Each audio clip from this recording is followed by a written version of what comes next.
Good evening, everyone. Hello, I'm Chelsea with Booker. I'm Glenn with Booker. Good evening, welcome. Glenn also brought a little friend in case you missed Eric. Yeah, if you had too much of him, just do that. We're going to be tasting through some library wines tonight. We've got a spread all the way back from 2010 up to 2013. So we're going to start off with the 2000, what vintage, the RLF? Yeah, RLF 2011.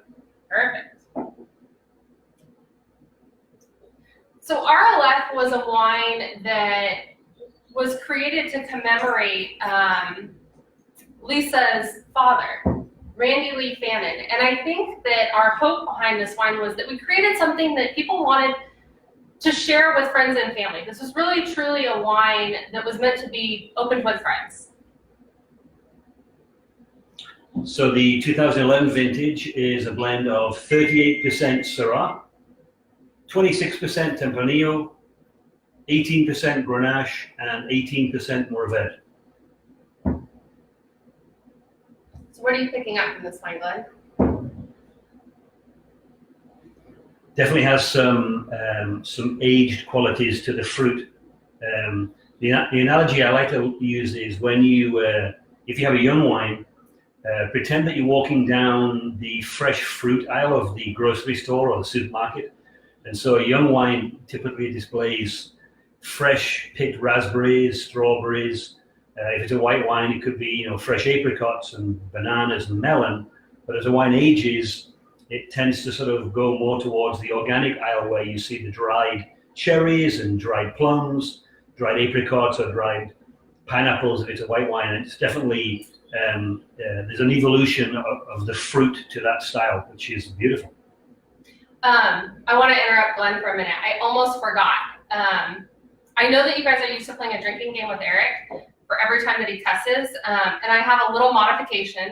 Glenn and I we have a lot cleaner mouths than Eric does, but every time that Glenn mispronounces a word, and he'll trick you, he'll actually make it sound like it's a word you may have never heard of, like it sounds like the Oxford Dictionary coming at you.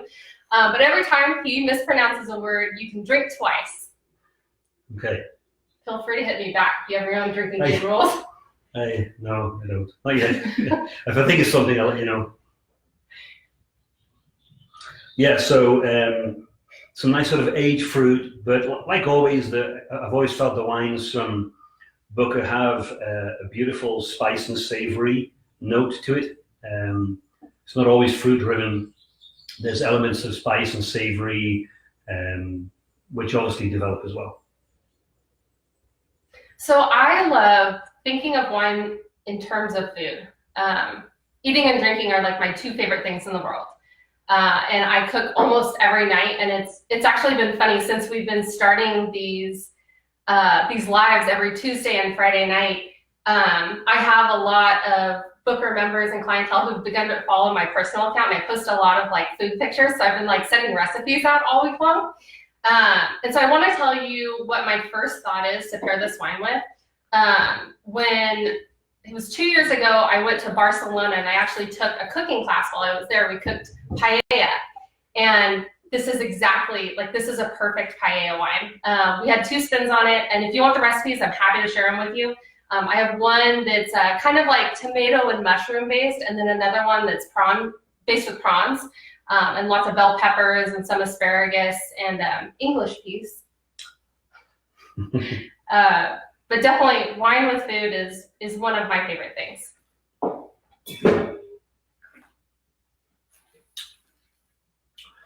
Yeah, the blend on this one reminds me of some of the blends you find in northern Spain, in a couple of the areas like Somontano, Priorat, where they're growing some, the Syrah Grenache Mourvedre and blending in some Tempranillo. I think this would be nice with paella. But so this is a 2011 vintage. When did you actually end up in Paso? Maybe 2008. Okay. I worked Harvest 2008, but I actually also worked 2011, and 2011 was a tough year. It was a cold year. 10 and 11 were both challenging years, but 11 more so. I remember I worked Harvest, and we were picking fruit super late. And so long-hanging fruit, lovely acidity. Yeah. Back. You guys, Eric thought we were way too boring, so he pulled the plug on our Wi-Fi. Apologies, hope you can tune back in. We're really happy that Eric was not here for those technical difficulties, because he seems to magnify them and make them even worse.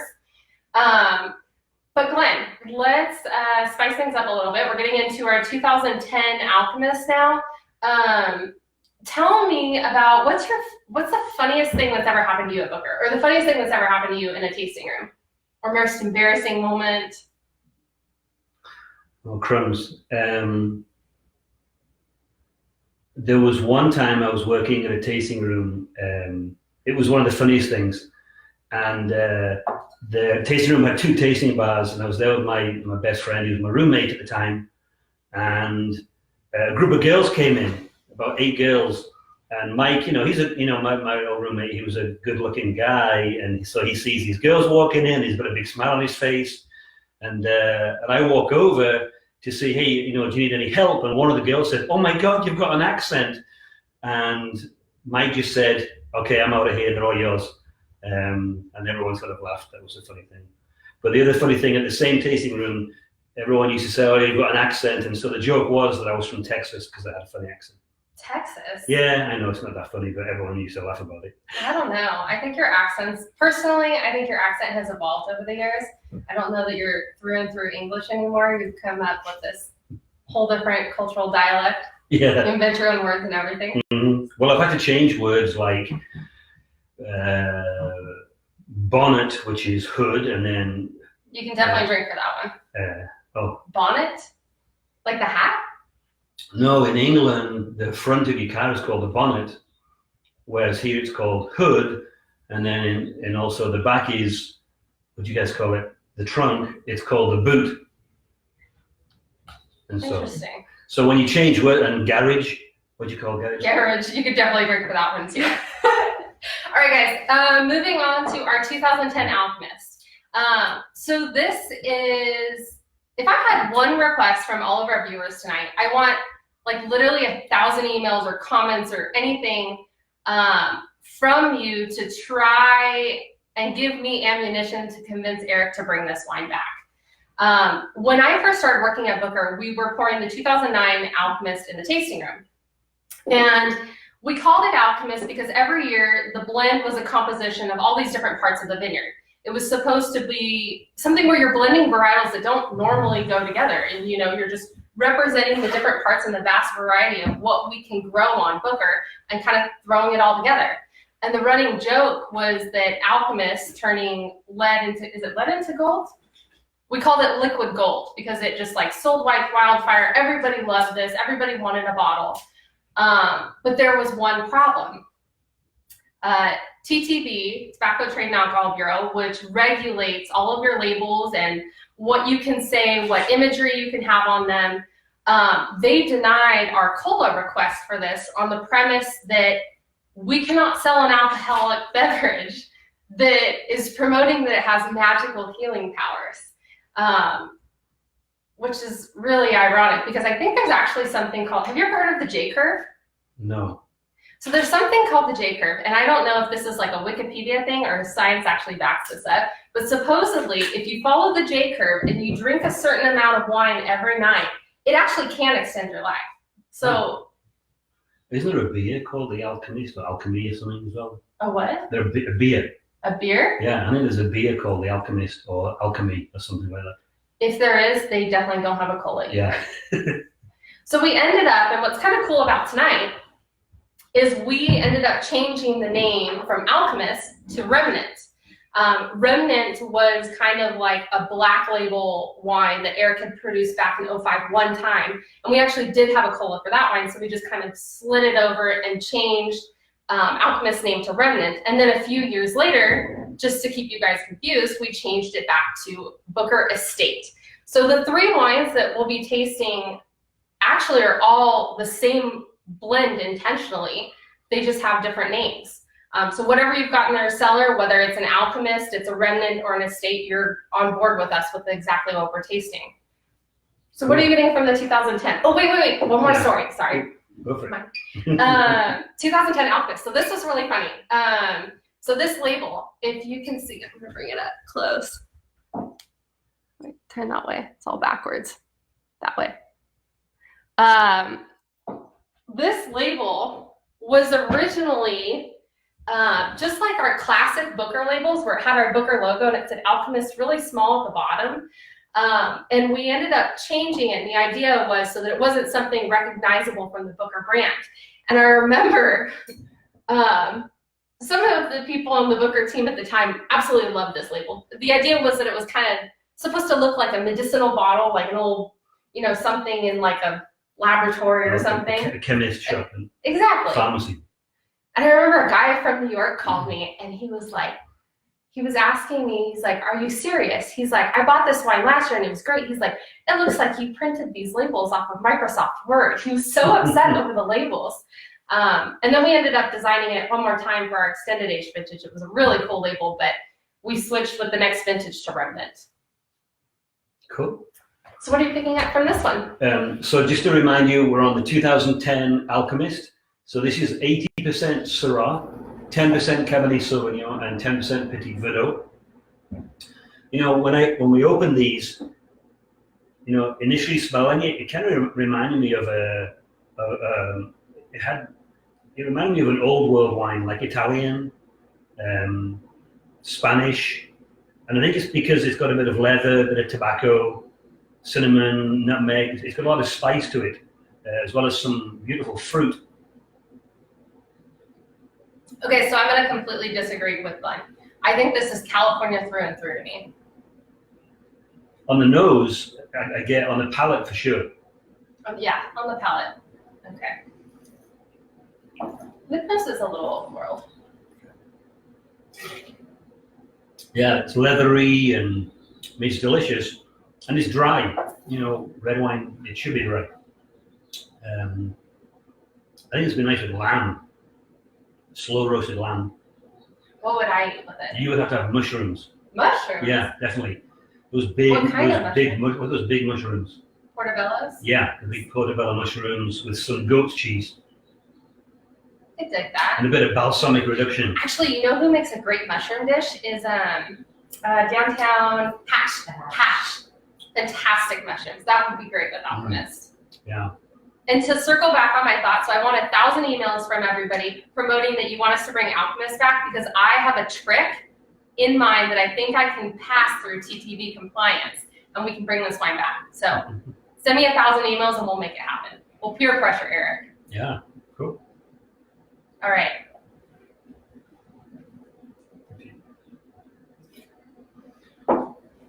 Okay.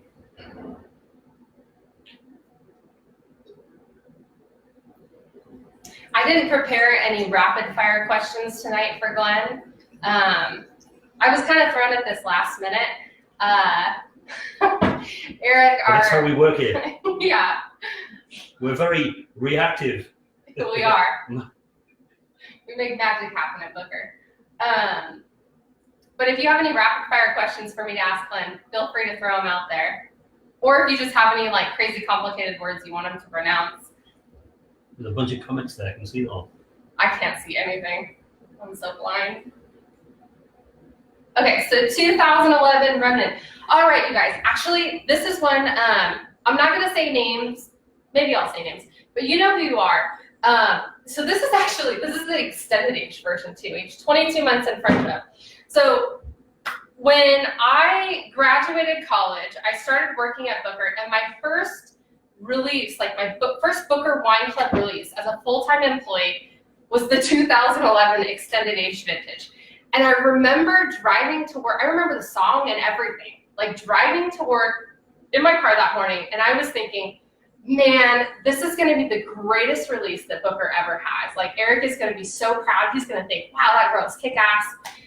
And it actually ended up being probably one of the biggest catastrophes in my entire career.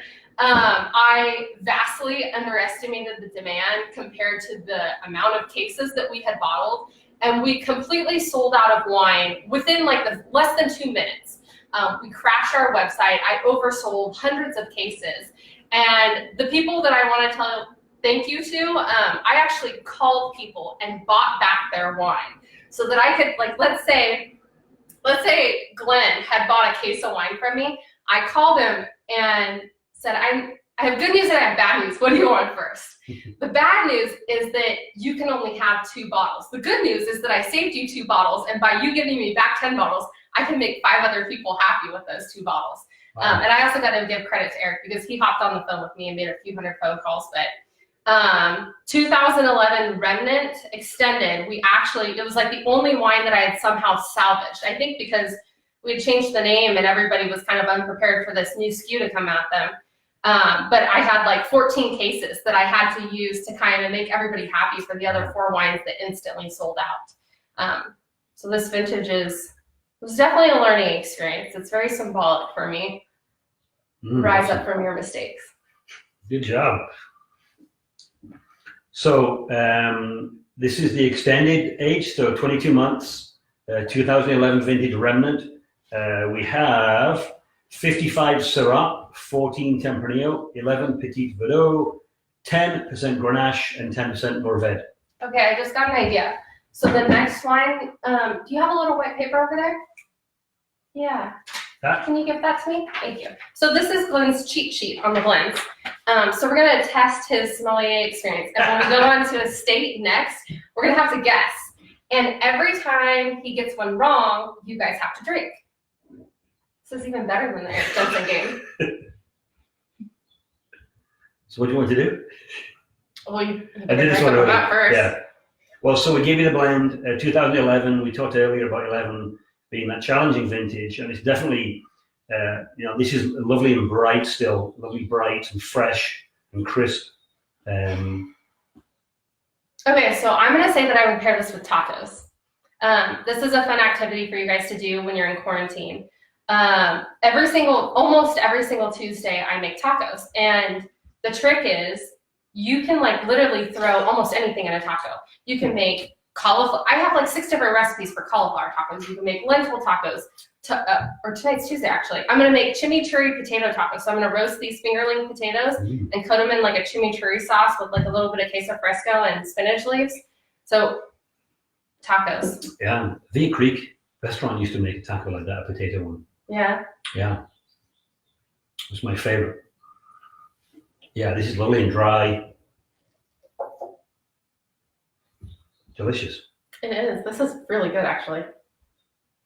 I was thinking like the 2010 was going to be my favorite, but this 11 is. Do you have 11s or 14s in your cellar right now?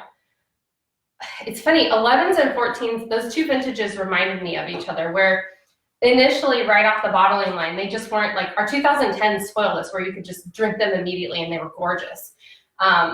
11s and 14s needed a little bit of time, and it's been so fun to open these wines back up because they've just, it's like I feel like I do a double take at my thought. Also, I have a complaint for the camera crew. Whenever Eric does his tastings, he gets like the fancy Zaltos, and look, we have like the little Riedel Sauvignon Blanc glasses, which these are money. They're very utilitarian. He broke both glasses. You broke both of them? Yeah, I've broken at least like 3 of those. Well, we could step our game up.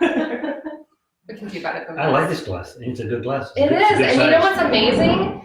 So if any of you have ever visited our tasting room and purchased these glasses, we might need a towel on hand. They balance, like they will right themselves. Look, you can't spill it. That's genius. Did you ever have? Well, you're all too young. There was a toy in the UK, probably back in the 80s, called Weebles. And they would do that. They would, and when they did the commercial on the TV, they'd say Weebles wobble, but they don't fall down. And that's Weebles is definitely a made-up word, so you can drink for that one too.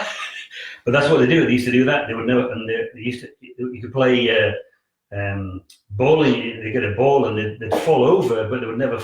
They'd fall back. Weebles wobble, but they don't fall down. This was a glass.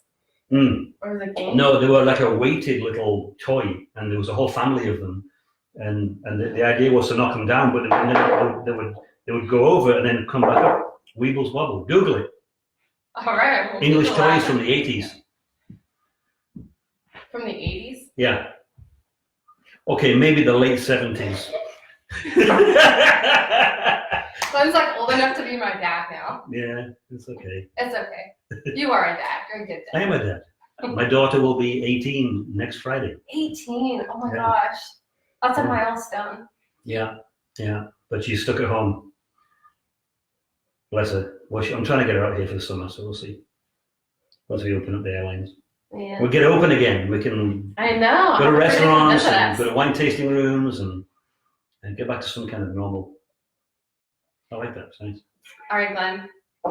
Are you ready? Yeah. You feeling lucky? No.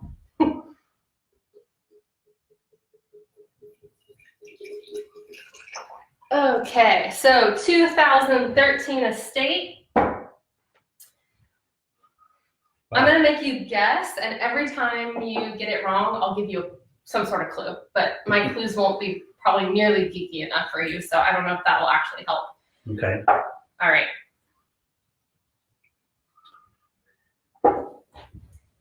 Fun fact about the 2013s.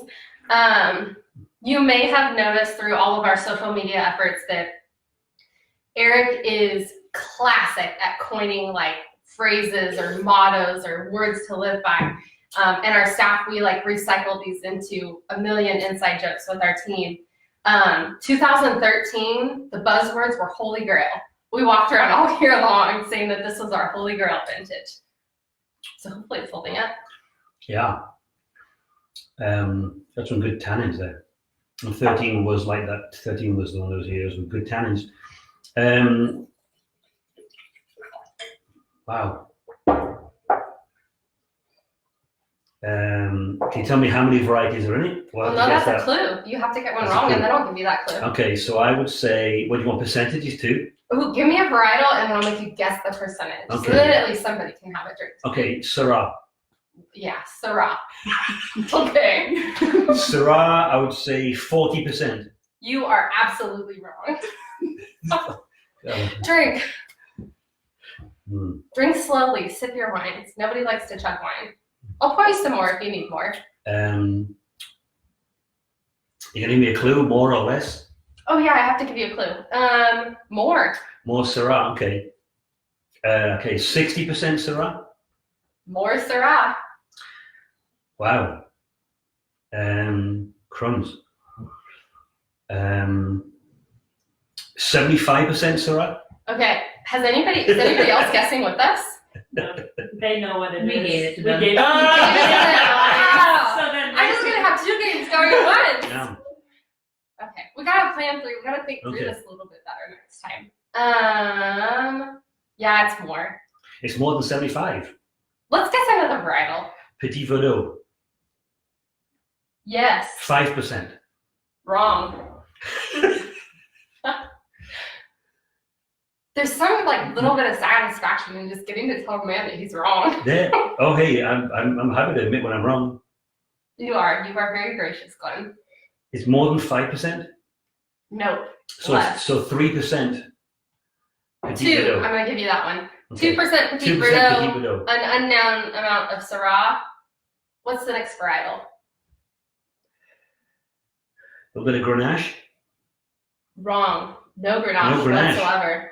No. It might be the same wine throughout, but Honestly it don't doesn't think this follow. smells like Grenache. No, I mean I don't think it's got much Grenache in it. Mm. I thought it would have had more Petit Verdot because of the color and the acid. Cabernet Sauvignon, Mm-hmm. 10%. You got that. Wrong. I need like a buzzer. You do Less. less than 10%. 8%. Still wrong. Not even close. Let's move on to another varietal. So it's got Syrah, Petit Verdot, Cabernet, Tempranillo. Yes, you are correct on that. You want to guess the percentage? Too scared to. Tempranillo, 12%.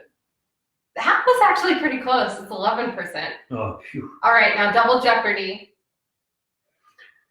What else? Oh, Mourvedre. Completely wrong. There's nothing else.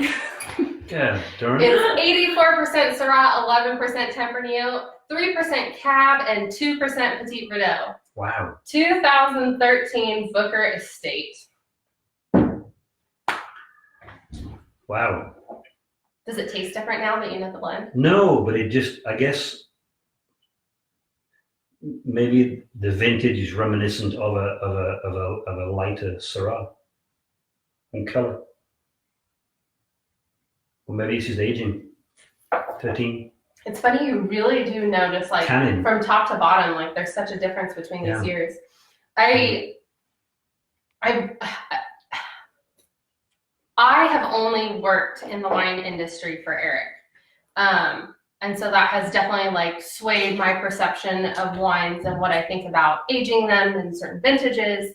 And I remember when I think I was like 23 years old. For some reason, he trusted me. That was only a couple of years ago. He trusted me to go out to Connecticut and host a wine dinner in someone's home.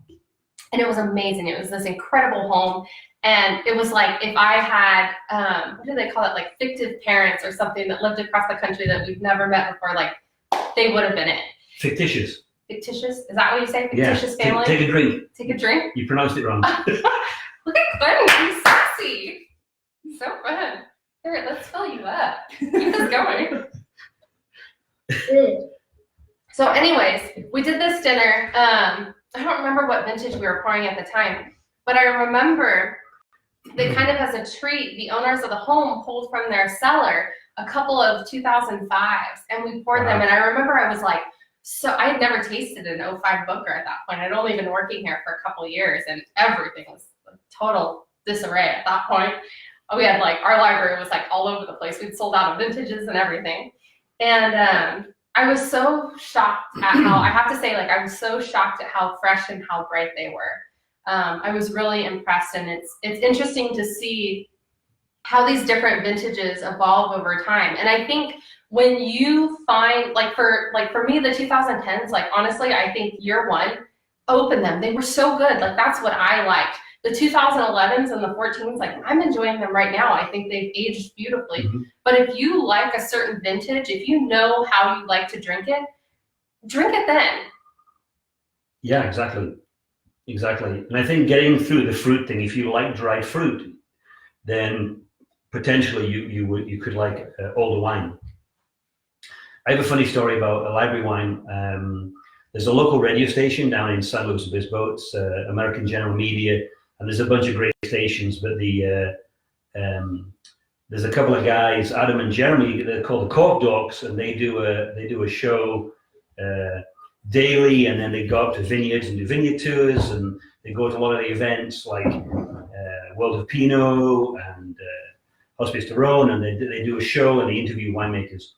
So I got it, and I'm really good friends with Adam and Jeremy, and Adam sent me a text message, and he said, "Hey, would you like to be on the radio on the Liquid Lunch and bring one of your oldest wines?" Well, obviously, when I was working at other wineries, I remember it was because I did a show at a different winery where I pulled out a 1975 Zinfandel, and 1975 was the birth year of Jeremy, I think. Was it 75? Who's Jeremy? Adam and Jeremy. Oh, on the Cork Dogs. On the Cork Dogs. And so I think it was the 75, or it was maybe one of the later ones. Anyway, I opened all these old vintages of wine, which most people have no idea that this winery had. And so Adam asked me to come, thinking I could bring something from here. Well, the oldest I could find was in 2006. And so, which is pretty impressive considering. Which is still pretty impressive. I don't know if I could find a 2006 around here. In that we technically don't have a collected library. So I went down with the 06 Fracture, which is the 100% Syrah, and I walked into the room, and there's Gary Eberle. Well, Gary Eberle brought a 1979, a 1989, and a 1999 Cabernet. The 79 was, I think, was one of his first Cabernets. So we tasted through his wines, which were beautiful, holding up beautifully, especially the 79. And I opened the 06 Syrah, and we poured it around, and Gary Eberle sitting there using the glass, and taking in the aromas, and he tastes it and he said, "Wow, that's so good. I think I made that." Everyone just burst out laughing. It was beautiful. Beautiful wine, still holding up beautifully well. And I wonder if it's the wax that mummifies it and keeps it from breathing through the cork. Mummifies it, is that a word? Mummify. Mummified. Bottoms up. That's okay, I like that one.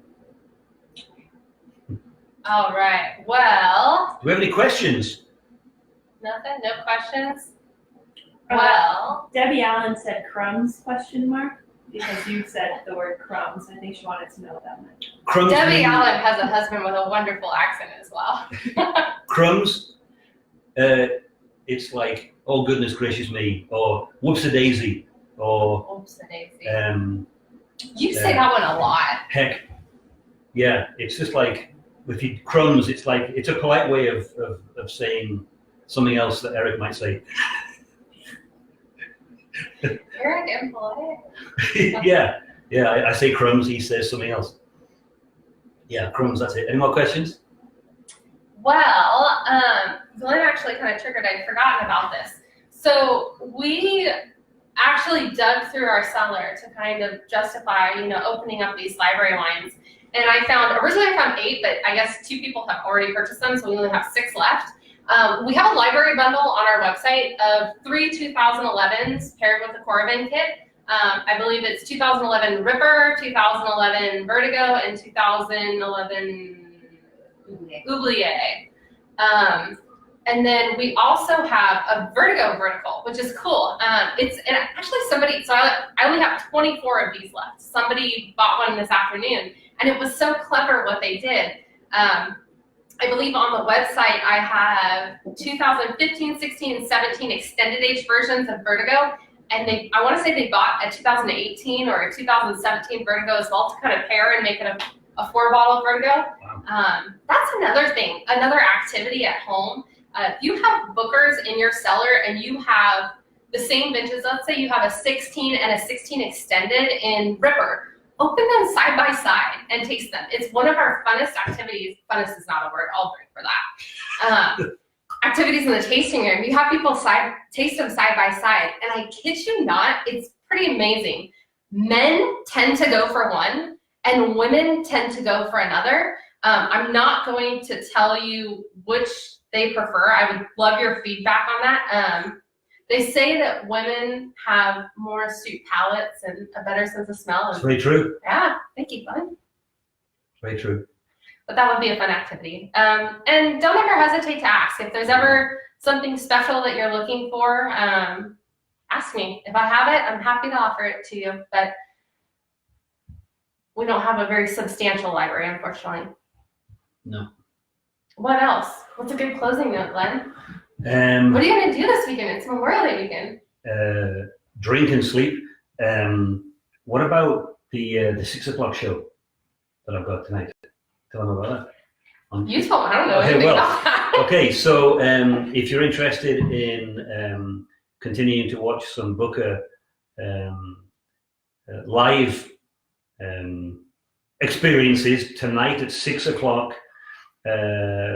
we're doing there's a Paso Robles experience. It starts tonight, and so tonight is Booker, and then there's another winery on Wednesday, and then Thursday, Friday, Saturday, and Sunday, and it's a wine bar bistro on Melrose Avenue in Los Angeles called Severance Wine Bar, and they're doing it's a Instagram live video, and it starts tonight, and it's Wednesday, Thursday, Friday at 6 o'clock, and I think Saturday and Sunday it's at 3 o'clock.